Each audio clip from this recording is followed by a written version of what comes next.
Oi, I'm LilBJessup. In this video, I get my first ever UTV at an auction for $400. Now I need a little bit of work, but this thing's awesome. Well, here I am at the auction. Got my Mountaineer. The battery is dead and I don't have gas. So I don't know how to move it. But this thing has a high, low, and diff lock. What? It's got high-low here and a dump bed. This thing's gonna be sweet. These tires, you're huge. Oh man, this thing's gonna be a beast. It's got the old international steering wheel.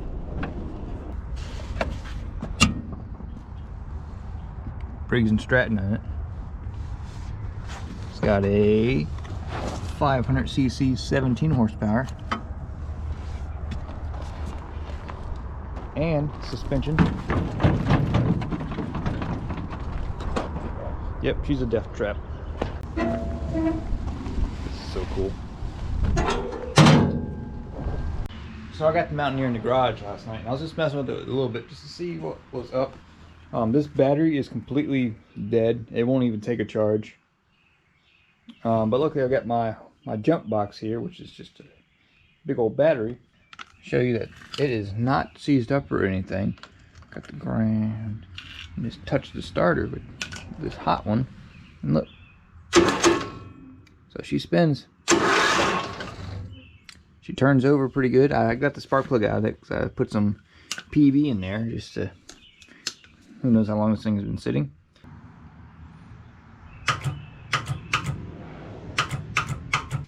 Oh, and another thing I wanted to do. I've got a lot of keys, and this key switch does not appear to turn. I don't know if it's just like frozen. It's got a little bit of wiggle move, but I'll see if I can sprit something down there, see if I can free that up too. So I fell at work and I sprained my wrist, so this video is a little bit delayed, but I'm able to start using it again. It's been almost a week. But yeah, she hurts. So I've been doing some electrical analysis on this thing. The battery was bad, so I got a new one. Man, lawnmower batteries are cheap. 29 bucks will get you a new one. The switch was also giving me issues because it wasn't turning. But after letting it soak with some PV blaster, I can successfully turn it. It's a little crunchy, but it works. And now I'm trying to find out why this thing isn't turning over when I turn the key, other than the fact that I don't have the new battery in. But I got to pull this front cover off to expose all the wiring and make sure nothing is cut, clipped, or snagged on anything. So I'm going to snap this thing off.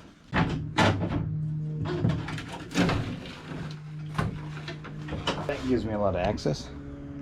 Man, this thing's pretty basic. Just some like a straight axle almost.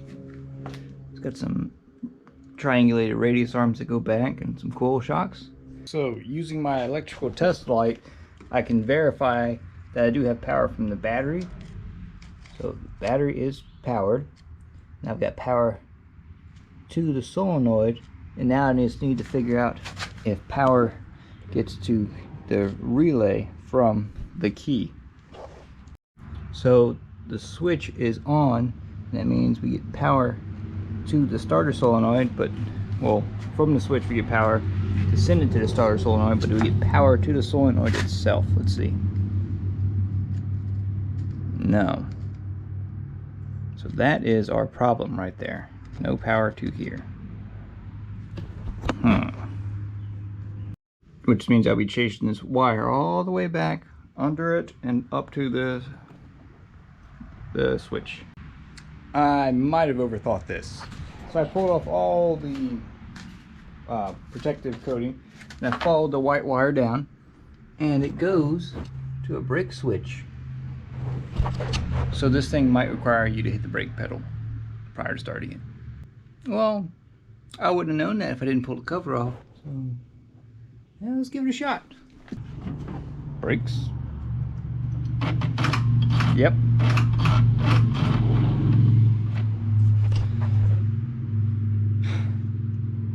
sometimes. So now we know that works. Now I'm going to pull the wires off the starter and off the solenoid and clean them up and put them back. I don't even think I need to do that. Would you just take a gander at this? They wrap the wire just around the starter bolt, and the bolt, it moves. Like I could probably just, yeah, I can pull that off. Look at that. That's bad. Don't do that. We're gonna fix that real quick. Yeah, I think that's your problem right there. So luckily I managed to scrounge up enough scrap stuff to make something work. Got this piece of wire that was left over from the tractor and some fittings. Let's make it happen. Ta-da! Much better than whatever this was. Alright, so I just got it wired up. I had to clean up around the starter pretty good, but we'll see what it does. Brake pedal, key wrench. I don't need a wrench. Come on, baby, turn over.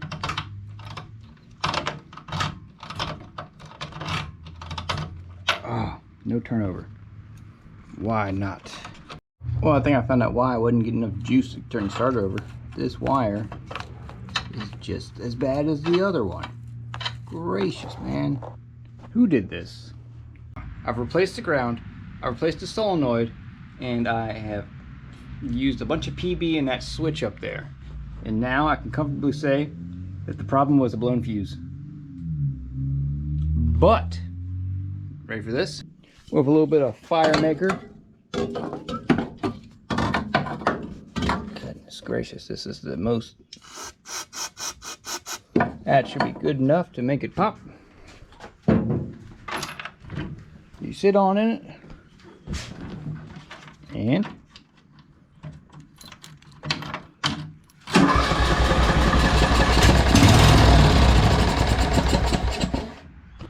it's alive. This key switch is terrible.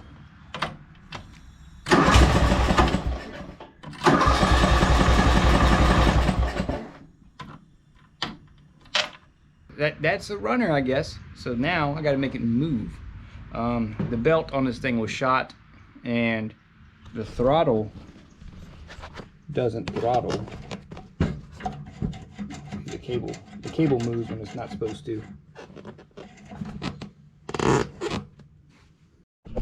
Well, things just keep getting easier and easier. I've got this cable life stuff and this little clamp, and I've got this cable working like it should. Ow, that hurts my wrist. But look, the throttle moves. So what we really just need now is a belt. But maybe I'll get this thing to sit here and idle. So it is a different day. The weather is absolute crap today. I got off work early, so I'm going to get this thing running today. I've also got parts coming here shortly, so I've got a new switch, because this one's all crunchy and it's not working now, and a drive belt. So this thing may be driving by the end of the day. So I was pulling off the carburetor, which had this weird plug on the bottom. I've never seen that before. And it's just super crusty. Like you can see inside of it. It's gonna be gross. Look, nice. That's gas. But that old jellified gas has stopped up the line. Like there's nothing that gets through there. So I'm gonna go to the store, get a gas filter, or inline filter, and some new line. And I'm even gonna put a petcock on this thing. So I just got back from the good old Tractor Supply. Got myself the tried and true blue hose, a petcock, and a better fuel valve or fuel filter. Let's go throw this thing on this fuel system, make a good one. Now, I don't know what dummy engineered this, but here's the tiny little gas tank and the mount, but they put the fuel line under the mount, so you basically got to cut the wire. You got to cut the tank line to get the gas tank out. I'm so confused I can't even make proper sentences, but that's normal, so whatever. We'll just snip it off and yeah, go from there. So I just got the fuel system all dialed in, and now I'm going to open up this can of worms that is a carburetor. If you think about it, the carburetor could be good because the filter is clogged, or it could be bad because whatever clogged the filter has clogged the carburetor. And based off this inlet right here, I'm just going to go ahead and say that it's pretty disgusting on the inside. Jeez, this is a tight bolt too.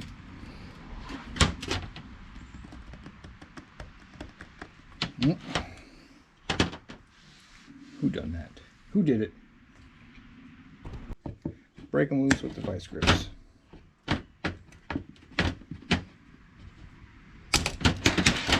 Rather be safe than sorry.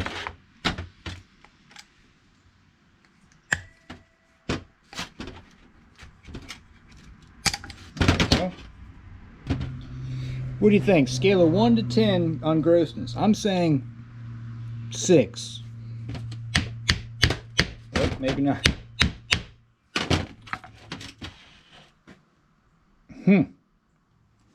That's that ain't supposed to be like that.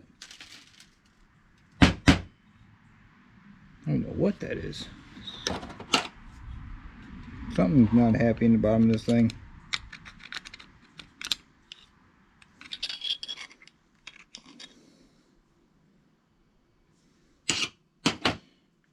Well, we'll get it cleaned up. So I've got the carb about as clean as it's going to get. This thing actually doesn't have jets. It's got these weird little plastic portholes. We'll see how good they work. But the bowl's much better. Still got some like varnish discoloration in it, but it'll be fine. Much better than whatever that is. So I've got the new switch in, and look how easy this thing turns. That's nice. It works every time.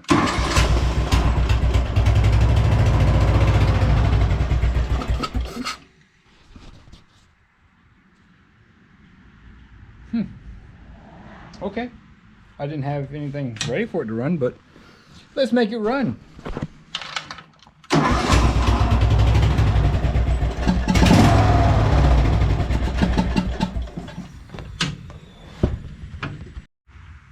So the Mountaineer may be a little sick. She was running strong, and it burped or farted, and now there's a whatever this is. It's very watery. It's like a gassy smell. I don't know if it's gas, but it just burped it out. It's too watery to be oil.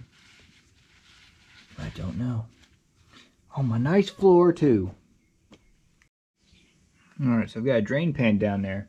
I'm going to see if it's like what it is. I don't know. I guess it was a one-time thing. Okay. Whatever, man. I'm going to throw a belt on this thing and see what it'll do. Come with me on a journey of why is this like this. So this thing is belt driven, obviously. It's got tension pulleys right here and the driven pulleys up there. But in order to get the pulley up there, I got to go in between the valve cover and the hydraulic oil filter. But as you can see, there is no gap, nothing. So in order to get this belt on, which needs to slide up and around that pulley and be around the motor on both sides, I have to lift the motor. You gotta remove the motor and put a belt on. Good engineering. But we'll get it. It's only 4 bolts, so I just wanted to vent.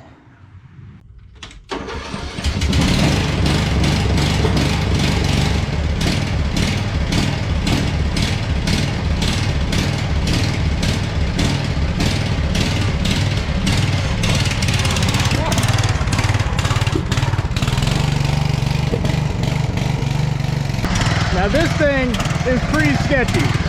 It drives like a lawnmower, like a hydrostatic. But there's stick. You just put it.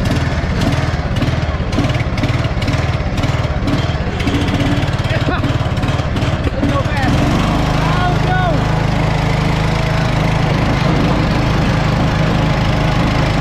Woo!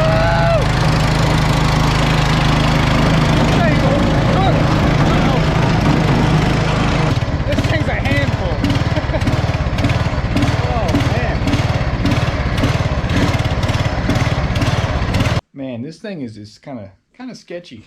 I did not expect it to be that fast. I am gonna buy a new carburetor because that one is, she's not happy.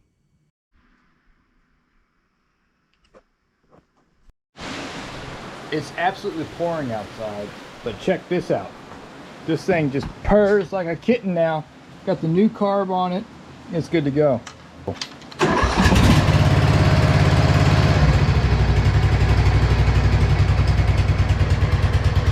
It just sits and idles, and look, responsiveness.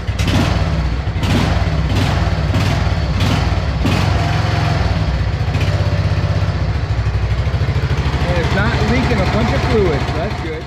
So off camera, Casey and I tested out the Mountaineer, and we drove it in the woods, and the belt loosened on it.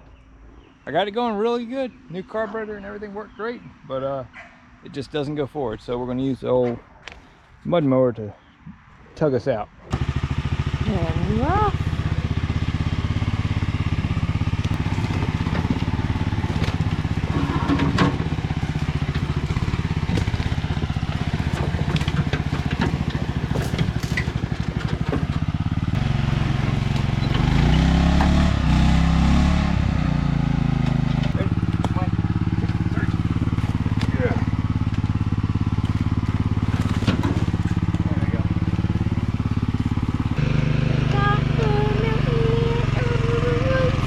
So you can see the belt's a little frayed, and it's not as loose as it was the other day, but it's still pretty loose. These pulleys right here, the tensioners, they don't spin like they should, so I think they got hot and cooked the belt. Also the fact there's a bunch of weeds in there. We were driving over stumps and logs and stuff. This thing's amazing, but we'll fix it up. I gotta order some parts.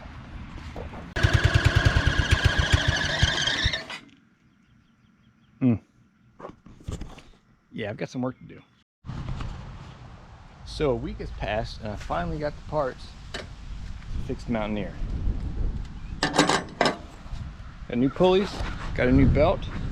We can get this thing ripping. So this is what I think happened. This belt got pretty tore up, as you can see. These pulleys don't quite spin the best. So I think that's what destroyed the belt. So that's why I bought new pulleys and a new belt, because these bearings are absolutely torched. Just got it all put back together. Want to take it for a test spin. The belt here is making a much better, healthier sound. No squealing or grinding or anything. It looks like this should last it.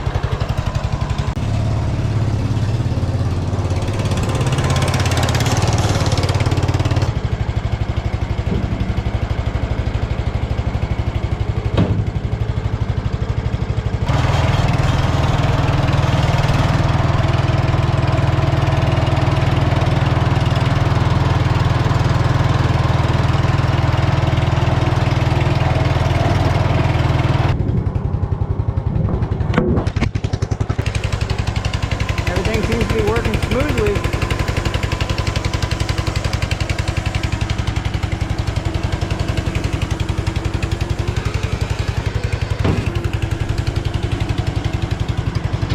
Well, thanks for watching. I'm going to get some use out of this Mountaineer. Actually, I've got a job for it pretty much right away since this thing's working good now. Hope you guys enjoyed the video, and subscribe if you like it. I've got a lot of stuff coming up. Take it easy.